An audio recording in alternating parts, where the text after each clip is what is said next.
नमस्कार मित्रांनो, शुभविवाह या मालिकेच्या 27 सप्टेंबरच्या भागात आपल्याला पाहायला मिळणार आहे.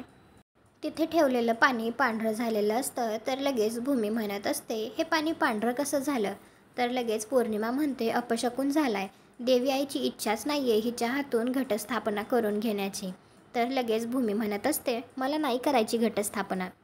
तू ठरव कोणी करायची ते. असं ती आकाशला म्हणतच तेथून निघून जाते. तर आकाश तिला म्हणत असतो, भूमी ऐक ना, अगं असं काही नसतं. परंतु हा सगळा खरं तर रागिणीचा प्लॅन असतो. त्यानंतर बलदेव भूमीला त्याच्या मोबाईलमध्ये एक पौर्णिमाचा फोटो दाखवतो. तर भूमी विचारते, कधी काढलाय तुम्ही हा फोटो?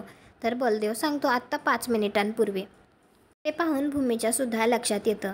इकडे खाली रागिणी सगळ्यांसमोर म्हणत असते, भूमीचा हा मान असा माझ्याकडे यावा असं मला कधीच वाटत नव्हतं.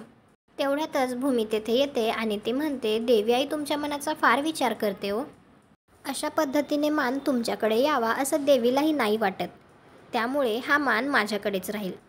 आणि आता रागिणीच्या नाकावर टिचून भूमीच घटस्थापना करणार.